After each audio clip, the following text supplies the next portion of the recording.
What up, peeps? Tony Baker here, back with another movie review. This time I'm reviewing the Terrifier 3. Alright, so I watched the first Terrifier. I can't remember if I reviewed it on here or not. I can't remember.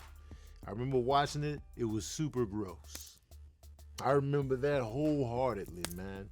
Super gross. Art the Clown be killing people hard. He just be going. Sometimes he just don't stop until the bone is clean. I just be like. So the reason I didn't even see part 2. So keep that in mind when you watch this review. Just know that I didn't see the second one because I was just like, it's gonna be gross. So I punked out. It's not that Art scares me like that. Like I don't close my eyes and see Art and be like, oh, like he doesn't creep me out the way Pennywise does. And y'all know I hate clowns. I am not a fan of clowns whatsoever. And if I saw Art in real life, of course I'm gonna be shook. But he doesn't get under my skin like Pennywise. And he's gross. And so I just be like, even though he is creepy, the way he kills people, I'm just like, ugh. Like I'm just like. And so in the first Terrifier, when he chainsawed that woman in half, coochie first, I was just like, all right, I don't know if I'm coming back to this franchise. So I knuckled up and was like, let me watch the third one so I could do a review. So I pulled back up on Art. The beauty of these movies, they're super low budget. And what I do respect about these movies is that they use practical effects. I want movies to really come back to practical effects. Outside of like, if you don't have to create a world where it's the future, like Blade Runner or something like that, if it's something that you can do practically, I prefer that over everything being fake. Because ain't nothing worse than seeing a movie where you know the blood is digital. You'd be like, all right, man. So now I'm looking at these great practical effects. Like, I'm sitting there squeamish, but I'm just like, that looks real. Oh, but it's so ridiculous. You know what I'm saying? So I respect that element of it. And this movie, right out the gate, man, he's just killing folks. And it's just like, he's really killing. And they will sit in the kill. They will sit in it. The camera's like, keep the camera rolling. Put the axe in there, show the axe go in, and let it sit. Let it sit there for a minute. Then go back in with another chop. Yeah. Let's be like, okay. I'm gonna eat my little popcorn.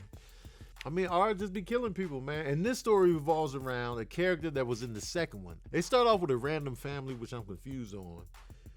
First of all, the beginning is very confusing. Like, we start off at this house. It's Christmas time, and then, you know, the little girl is hearing something in the house. Oh, it's just a house settling. First of all, I said this on my podcast. Houses need to quit settling. Houses need to settle the fuck down.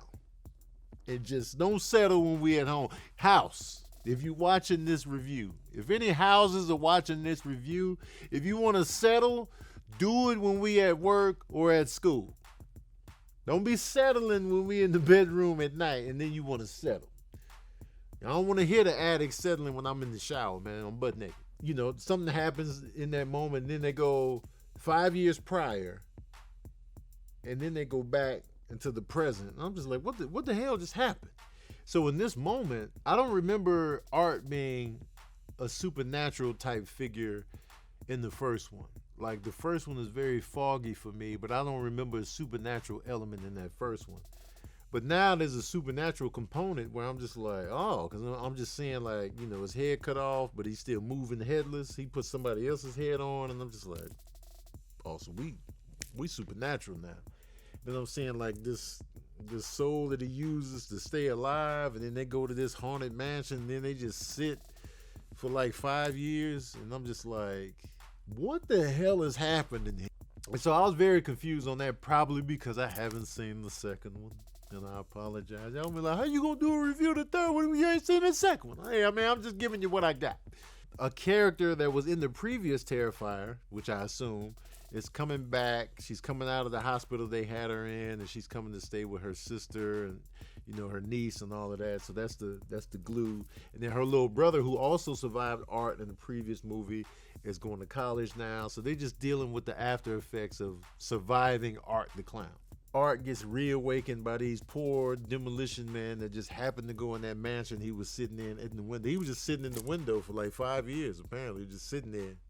Cobwebs. I'm like, let me tell y'all something, man. And this is not really a spoiler, but it's kind of a spoiler. So if you don't want to know anything about the movie, but listen here, man. If you see a clown sitting in a chair, cobwebbed up, don't go over there. Don't go over there. Why are you walking up? Why you, hey. I'm giving you one, I don't even know if I'm giving you a single hey. I might be like, yo. Oh, hell no.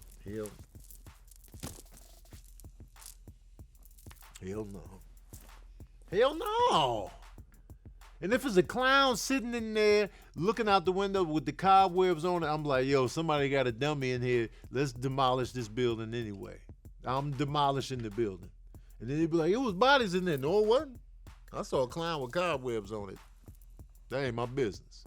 Let's tear the building down. Anyway, that's neither here nor there.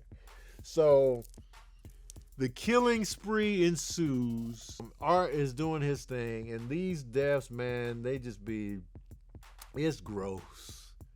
Some of the kills in this movie, man, it's just wild for the end. Once again, the chainsaw cutting people in half happens again. This time a guy, balls being chainsawed through right up the ass cheeks. And I'm just like, there's some images in this. If you are squeamish, if you don't like gore, the Terrifier 3 is not for you. You would just be, there's some moments in this movie involving glass and a coochie. Listen, I'm surprised I made it through that movie, but I did laugh out loud when he chainsaw up the cheeks. I laughed because I was just like, this is just so ridiculous. I couldn't help it. I was just like, but man, so if blood and gore is your cup of tea, and killer clowns doing it up that don't talk, and Art is kind of charming in a way. He's funny. Surprisingly, like, the stuff, he's crazy, but it's just like, it's something about a silent mime that's just like, that's cute. And Art be doing stuff before he does something murderous. You just be like, he's funny. And then, which I feel like adds to the character. But man, these murders, man. There's a couple of faces that I was familiar with. Clint Howard is in this movie. That's Ron Howard's brother. That any Ron Howard movie you've ever seen, he's probably in it. And Daniel Roebuck, who I remember from this movie, Disorganized Crime, was in it. And I was just like, but Art is a menace, man. If you see Art, and Art be on public transportation a lot. Like, I've noticed that in this movie. Like, he was on the train and the bus. I'm just like, yo, he really be out here using public transportation. And people be talking to him and looking at him. I'll be like, if you see Art sit down on your train, get off at the next stop. Just get the fuck off. I don't even care how far you're off. Get off. I'm getting off mid-train move. I'm going to just open the door while the train's still moving and hopping into the tracks. I'm out. When Art come in there and sit down and he bloody, hell no. It was a note I wrote down while I was watching the movie, and I want to refer to it so I don't forget. It is, Art washes his hands after he pees. I appreciated that. Never mind the fact that he's murdered people disgustingly. He peed and washed his hands with bloody gloves on. You gotta respect the hygiene before the murder. Anyway, forget all that. Y'all want another smooth jazz review of the Terrifier 3? Well, here it is. Oh yeah.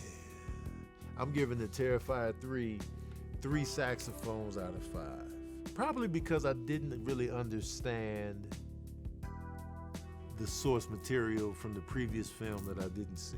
So take my rating with a grain of salt, because I do feel like you need to see the previous one to fully understand the things that were used in this one. And so I feel like if I probably would have understood that a little bit more, I'd be like, oh, okay, that's what's going on. But since I didn't, and I don't know if I can handle back-to-back Terrifier. Y'all might just have to just take this and deal with it. Because I don't know if I'm up for another gross fest. I got to space out Art's shenanigans. You know, because it's gross. But don't talk to clowns, yo. Don't say shit to them. That's my motto, man. When they get on the bus, you see them outside, don't engage. Come on, man. Y'all just out here tripping. All right, peeps, that's my review of the Terrifier 3. Let me know what you thought of the movie in the comment section below. The budget was $2 million. It made $18 million opening weekend. Horror movies make money. They make money. And even though it's low budget, it doesn't feel super low budget. And it doesn't matter because we're just there for Art's shenanigans. And it was gross and it was effective. And it was like, yo, man, horror movies, man, that's a good way to get money. Meanwhile, the Joker,